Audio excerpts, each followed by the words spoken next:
नमस्कार साथियों, वस्तुनिष्ठ प्रश्नों की सीरीज में आपका स्वागत है। तो हम साथियों क्लास 6 से 12 तक अरबी सिख बुक से जितने भी वस्तुनिष्ठ प्रश्न बन रहे हैं साथियों पाठ के अनुसार, तो हमने 6 और 7 के वस्तुनिष्ठ प्रश्न करवा दिए हैं। आज बारी है साथियों 8th क्लास की। काफ़ी इंपॉर्टेंट रहेगा ये वीडियो। अगर आप परीक्षा के समय देख रहे हैं तो साथियों आपका कम समय में अच्छा रिवीजन करवा देंगे रीट मेंस और सेकंड ग्रेड के लिए साथियों।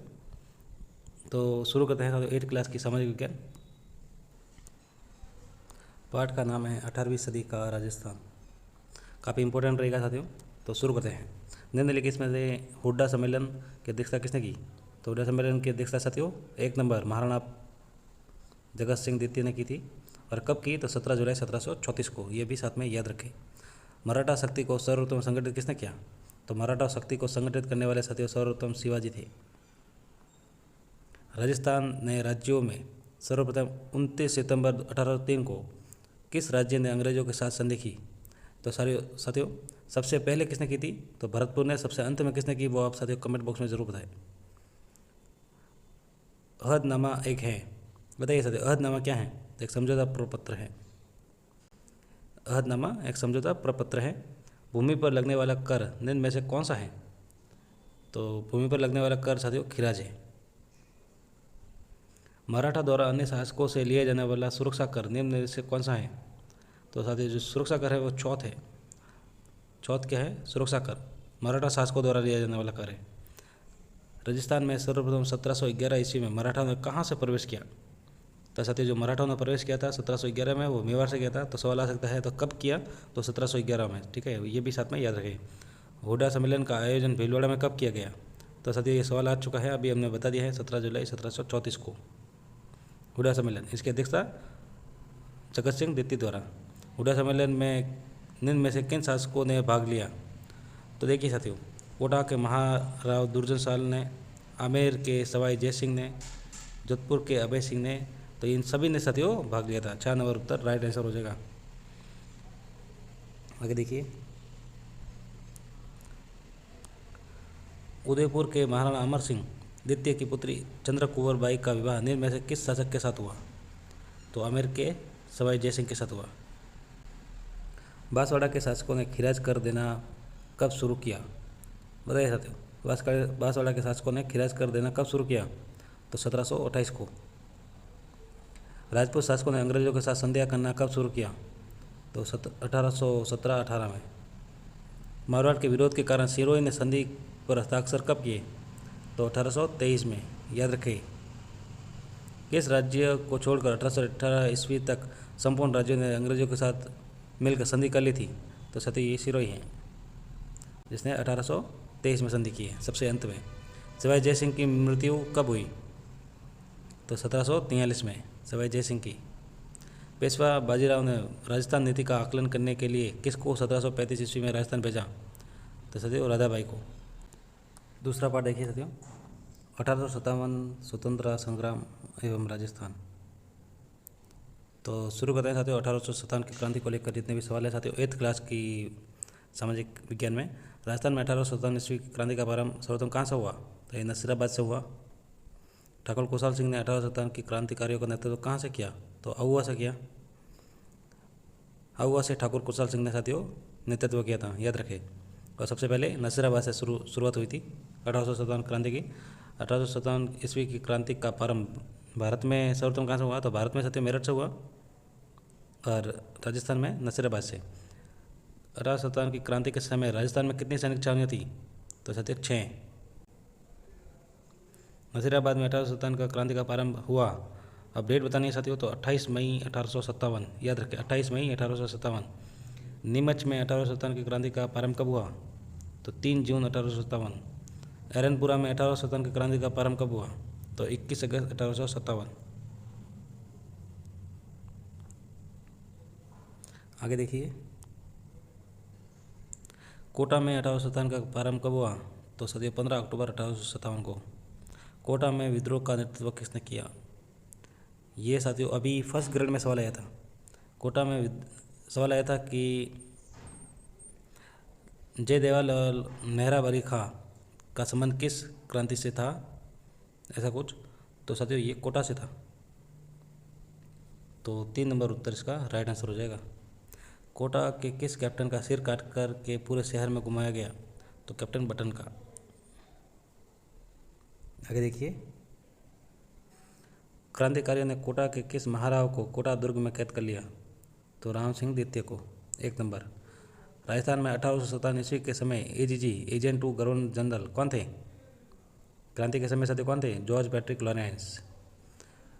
18 सितंबर 1857 ईस्वी की क्रांतिकारियों तथा जोधपुर के पॉलिटिकल एजेंट मैकफर्सन के मध्य कौन सा युद्ध हुआ? बताइए साथियों। तो ये छेलावास का युद्ध हुआ। इससे पहले भी एक युद्ध हुआ था जो 8 सितंबर 1857 को हुआ था, वो बिथोड़ा का युद्ध था साथियों। और जो छेलावास का युद्ध है इसे गोराकला का युद्ध भी कहा जाता है। आगे देखिए, 1857 ईस्वी के समय मेवाड़ का पॉलिटिकल एजेंट किसे नियुक्त किया गया? तो मेवाड़ का साथियों मेजर सोवर्स। 1857 ईस्वी के समय मारवाड़ का पॉलिटिकल एजेंट किसे नियुक्त किया गया था? मारवाड़ का मैकमोहन या मैकमोहन। 1857 ईस्वी के समय जयपुर का पॉलिटिकल एजेंट किसे किया गया? तो जो जयपुर में है साथियों कर्नल ईडन को किया गया। इसके आगे का पार्ट देखते हैं साथियों। पढ़ना रहेगी साथियों आपके लिए आधुनिक राजस्थान का निर्माण। परीक्षा के समय देख रहे हैं तो आपका अच्छा रिवीजन हो जाएगा साथियों। आप चैनल को सब्सक्राइब जरूर करें। तो सवाल को शुरू करते हैं। संयुक्त वृहद राजस्थान में कौन सा क्षेत्र शामिल नहीं था? संयुक्त वृहद राजस्थान में साथियों देखना है तो कौन सा नहीं था साथियों? अजमेर मेरवाड़ा, जो बाद में साथियों शामिल किया गया था। संयुक्त राजस्थान के राज प्रमुख कौन थे? तो राज प्रमुख साथियों भूपाल सिंह। आपको अच्छी ट्रिक बता दूं साथियों, अगर राज प्रमुख याद करने हैं तो देखिए साथियों, उ भी भूमा, तो शुरुआत से उ उदय सिंह, भू भूपाल सिंह, भी भीम सिंह, माँ मान सिंह, फिर मान सिंह साथियों। तो याद रखें, आपको जो एकीकरण के चरण हैं वो याद होने चाहिए। वर्तमान में राजस्थान का कब अस्तित्व में आया वर्तमान राजस्थान? तो साथियों ये 1 नवंबर 1956 को। राजस्थान स्थापना दिवस कब मनाया जाता है? तो ये 30 मार्च को। संयुक्त राजस्थान का गठन कब किया गया? तो साथियों 18 अप्रैल 1948 को। अलवर, धौलपुर, भरतपुर, करौली को मिलाकर किस संघ की स्थापना की गई? तो साथियों मत्स्य संघ की सर्वप्रथम। तो इसको याद रखने के लिए ये भी कर सकते हैं ABCD। तो ABCD को मिलाकर मत्स्य संघ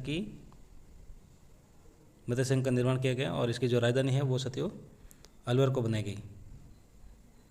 मत्स्य संघ की राजधानी साथियों तो अलवर अभी बता दिया। एकीकरण से पूर्व राजस्थान में कितनी रियासतें थी? तो साथियों 19। एकीकरण से पूर्व राजस्थान में केंद्र शासित प्रदेश था वह, तो साथियों जो अजमेर मेरवाड़ा है वो केंद्र शासित प्रदेश थे। भारत सरकार के रियासती विभागों के निर्णय अनुसार स्वतंत्र भारत की वे रियासतें अपना प्रत्यक्ष अस्तित्व रख सकती हैं जिनका न्यूनतम आय, तो न्यूनतम आय जिनकी 1 करोड़ रुपये वार्षिक हो साथियों, वह अस्तित्व रख सकती हैं खुद का। वृहद राजस्थान का उद्घाटन किसने की? तो उद्घाटन किसने किया था साथियों? तो वृहद राजस्थान का सरदार वल्लभ भाई पटेल ने। कितने चरणों से गुजरते हुए वर्तमान राजस्थान नवंबर 1956 अस्तित्व में आया था साथियों? ये 4 चरणों में पूरा हुआ है, तो 7 चरण, लास्ट वाला यही था। पूर्वी राजस्थान या राजस्थान संघ की राजधानी कौन सी थी? तो ये कोटा। साथियों आप चैनल को सब्सक्राइब जरूर करें, फीडबैक जरूर दें साथियों, सवाल कैसे लगे। आगे पाठ है पाठ का नाम है जनसंख्या और सवाल पहला है 2011 की जनगणना के अनुसार राजस्थान में अनुसूचित जनजातियों की जनसंख्या है कितने प्रतिशत है साथियों? अनुसूचित जनजातियों की तो 13.5%। ये साथियों इम्पोर्टेंट है और आने लायक है। 2011 की जनगणना के अनुसार राजस्थान में सर्वाधिक लिंगानुपात किस जिले में है? सर्वाधिक लिंगानुपात बताना है साथियों। तो साथियों ये डूंगरपुर में है सर्वाधिक लिंगानुपात। 2011 की जनगणना के अनुसार राजस्थान में 6 वर्ष से कम आयु के बच्चों का लिंगानुपात कितना है? तो साथियों 888। 3 नंबर उत्तर राइट आंसर हो जाएगा। राजस्थान की एकमात्र जनजाति जिसे भारत सरकार ने आदिम जनजाति समूह सूची में शामिल किया गया है तो ये सहरिया है। 2 नंबर उत्तर राइट आंसर हो जाएगा। लिंगानुपात से आशा है, तो लिंगानुपात क्या है साथियों? प्रति 1000 पुरुषों पर महिलाओं की संख्या। तो देखते हैं साथियों ऑप्शंस, तो 2 नंबर उत्तर राइट आंसर हो जाएगा। सन 2011 की जनगणना के अनुसार राजस्थान की कुल साक्षरता प्रतिशत कितना है साथियों? तो 66.11%। 4 नंबर उत्तर राइट आंसर हो जाएगा। राजस्थान के किस जिले में डामोर जनजाति निवास करती है? तो डामोर साथियों डूंगरपुर में निवास करती हैं। D से D याद रखें। राजस्थान में किस जिले में सांची जनजाति पाई जाती हैं? तो आपको पहले बता दिया साथियों, भरतपुर में। सहरिया जनजाति पाई जाती हैं? तो सहरिया साथियों बारां में पाई जाती हैं। राज्य में सर्वाधिक नगरीय जनसंख्या किस जिले में पाई जाती हैं? तो नगरीय साथियों कोटा में पाई जाती हैं। 2011 की जनगणना के अनुसार महिलाओं की साक्षरता क्या है? तो महिलाओं के साथियों 52.12% हैं। 2011 की जनगणना राजस्थान में न्यूनतम लिंगानुपात किस जिले में है साथियों? न्यूनतम लिंगानुपात साथियों धौलपुर में है और सर्वाधिक डूंगरपुर में। याद रखें। आगे देखिए, पश्चिमी मरुस्थलीय प्रदेश में राज्य के लगभग 61% भूभाग पर लगभग कितने प्रतिशत जनसंख्या निवास करती हैं? तो ये साथियों 40%। राजस्थान की जनसंख्या में वृद्धि दर सन 2011 से 11 में 21.31% पाई गई, जिसमें सर्वाधिक जनसंख्या वृद्धि दर निम्न में से जिले में है? तो बाड़मेर में है साथियों। याद रखें। सन 2011 की जनगणना अनुसार राजस्थान में कुल जनसंख्या है तो ये साथियों 6.85 करोड़। आगे का पाठ देखते हैं। पाठ का नाम है उद्योग। 5वां पाठ है। इससे पहले हम साथियों 6 क्लास 7 क्लास की सामाजिक विज्ञान के सभी वस्तुनिष्ठ प्रश्न करा चुके हैं। अगर वीडियो अच्छे लगे तो चैनल को सब्सक्राइब जरूर करें। 2-3 वीडियो देखें साथियों। अगर नहीं लगे तो आप अनसब्सक्राइब कर सकते हैं फिर, पर पहले आप सब्सक्राइब करें ताकि आप अच्छे से वीडियो देख सकें। फीडबैक जरूर दें साथियों, अगर कोई कमी हो तो वो कैसे पूरी की जाए। तो शुरू करते हैं साथियों। 5वां पाठ उद्योग। पहला सवाल, राजस्थान की वस्त्र नगरी राजस्थान का मैनचेस्टर कौन से जिले को कहा जाता है? तो साथियों ये सबको पता है, भीलवाड़ा। राजस्थान में सर्वाधिक उपलब्ध खनिज हैं? तो सर्वाधिक साथियों उपलब्ध है रॉक फॉस्फेट, और रॉक फॉस्फेट कहाँ है? उदयपुर में सबसे ज़्यादा। मेरिना खादी कहाँ की प्रसिद्ध है? मेरिना खादी साथियों जोधपुर की प्रसिद्ध है। राज्य में प्राचीनतम उद्योग हैं? तो ये सूती वस्त्र उद्योग प्राचीनतम। राज्य का प्रथम सीमेंट कारखाना 20वीं सदी के दूसरे दशक में किस जगह पर खोला गया? तो साथियों लाखेरी में खोला गया। लाखेरी बूंदी में है। आगे देखिए, राजस्थान के प्रथम शक्कर मिल 1932 ईस्वी में द मेवाड़ शुगर मिल स्थापित की गई। कहाँ पे की गई? तो भोपाल, सागर, चित्तौड़गढ़ में की गई थी साथियों। सीमेंट उत्पादन का भारत में अग्रणी राज्य कौन सा है? तो ये साथियों राजस्थान है सीमेंट उत्पादन में। सोना चांदी के आभूषण एवं रत्नों के लिए विश्व विख्यात केंद्र कौन सा है? तो साथियों जयपुर। याद रखें, सोने चांदी के लिए विश्व विख्यात है जयपुर। श्री सीमेंट का कारखाना राजस्थान में कहाँ स्थापित किया गया? तो ये ब्यावर में। नमक उद्योग का कारखाना किस जिले में स्थित है? तो नमक उद्योग का साथियों नागौर में है। राजस्थान में सबसे बड़ा सेज कौन सा है? तो सीतापुरा, जयपुर। आगे का पाठ देखते हैं। पाठ का नाम परिवहन एवं पर्यटन। तो शुरू करते हैं साथियों। पहला सवाल देखिए, राष्ट्रीय मरु उद्यान किस जिले में स्थित है? तो साथियों जो राष्ट्रीय मरु उद्यान है वो जैसलमेर में है। ऊँट महोत्सव किस जिले में प्रसिद्ध है? तो ऊँट महोत्सव साथियों बीकानेर में है। ये सवाल हमेशा मिलान करने को लेकर पूछा जाता है और अभी इस रीट में भी पूछा गया था मिलान करने को लेकर। स्वर्णिम चतुर्भुज योजना में कौन सा महानगर शामिल नहीं है? तो देखिए साथियों, इसमें जो है उसमें दिल्ली, मुंबई, कोलकाता, तो जयपुर नहीं है साथियों। भारत में प्रथम रेल महाराष्ट्र के मुंबई के थाने के बीच किस वर्ष चलाई गई थी साथियों? तो 1853 में चलाई गई थी। ये भी याद रखें। राजस्थान का सबसे व्यस्ततम अंतर्राष्ट्रीय हवाई अड्डा सांगानेर किस जिले में है? तो सांगानेर साथियों जयपुर में है। उत्तर पश्चिम रेलवे मंडल का मुख्यालय कहाँ है? तो उत्तर पश्चिम रेलवे जो मंडल है उसका मुख्यालय साथियों जयपुर में स्थित है। मेट्रो रेल की शुरुआत जयपुर में कब की गई? तो साथियों ये जून 2015 में की गई थी। आगे का पाठ देखेंगे। पाठ का नाम है विकास की योजनाएं। तो पहला सवाल देखते हैं, ग्रामीण गौरव पथ योजना का मुख्य उद्देश्य है? तो ग्रामीण क्षेत्रों को मेगा हाईवे से जोड़ना साथियों, ये प्रमुख उद्देश्य है। 2 नंबर उत्तर राइट आंसर हो जाएगा। सरकार द्वारा संचालित आर्थिक क्षेत्र की योजना है? तो देखिए साथियों, भामाशाह रोजगार सृजन योजना, पंडित दीनदयाल उपाध्याय ग्रामीण कौशल योजना और मुख्यमंत्री युवा संबल योजना, ये तीनों ही हैं आर्थिक क्षेत्रों की योजनाएं साथियों संचालित। सरकार द्वारा संचालित कृषि क्षेत्र में संचालित योजनाएं में सम्मिलित नहीं है, नहीं बताना है। तो देखिए साथियों, प्रधानमंत्री फसल बीमा योजना है, राष्ट्रीय आयुष मिशन योजना है, किसान कलेवा योजना है, मुख्यमंत्री युवा संबल योजना ये नहीं है साथियों। किसान जो कृषि क्षेत्र में संचालित योजना है उनमें ये नहीं है, बाकी ये तीनों हैं। आगे देखिए, सतत विकास लक्ष्य में कितने लक्ष्य निर्धारित किए गए हैं? तो साथियों ये 17 लक्ष्य हैं सतत विकास लक्ष्य में। आयुष्मान भारत योजना का संबंध किससे है? तो साथियों स्वास्थ्य से है। सरकार द्वारा संचालित ग्रामीण विकास संबंधी योजनाएं हैं। तो साथियों देखिए, मुख्यमंत्री आदर्श ग्राम पंचायत योजना, स्वच्छ भारत अभियान, अटल भूजल योजना ये सभी हैं। IM शक्ति फंड का संबंध किस योजना से है? बताइए साथियों। तो महिला सशक्तिकरण संबंधी योजनाओं से हैं IM शक्ति फंड। तो 4 नंबर उत्तर राइट आंसर हो जाएगा। साझा अभियान का मुख्य उद्देश्य है? तो बाल विवाह से मुक्ति प्राप्त करना साझा अभियान। किस योजना का मुख्य उद्देश्य मातृ एवं शिशु मृत्यु दर को कम करना है? तो देखिए साथियों, राजस्थान जननी शिशु सुरक्षा योजना है, इसका जो उद्देश्य है वह है मातृ व शिशु मृत्यु दर को कम करना है। किस योजना का मुख्य उद्देश्य औषधीय पौधों की खेती को प्रोत्साहन एवं दवाइयों के लिए कच्चे पदार्थों का उपलब्धता को सहज बनाना है? तो साथियों ये जो राष्ट्रीय आयुष मिशन है। आगे देखिए,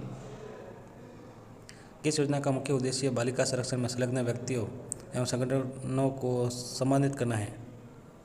तो साथियों जो गरिमा बालिका संरक्षण एवं सम्मान योजना है उसका उद्देश्य है कि बालिका संरक्षण में संलग्न व्यक्तियों एवं संगठनों को सम्मानित करना है। किस योजना का मुख्य उद्देश्य शिक्षित युवाओं को 2 वर्ष की अवधि के लिए बेरोजगारी भत्ता देना है? तो साथियों ये मुख्यमंत्री युवा संबल योजना है। इस योजना का मुख्य उद्देश्य सामुदायिक सहयोग के माध्यम से भूजल प्रबंध सुधार लाना है?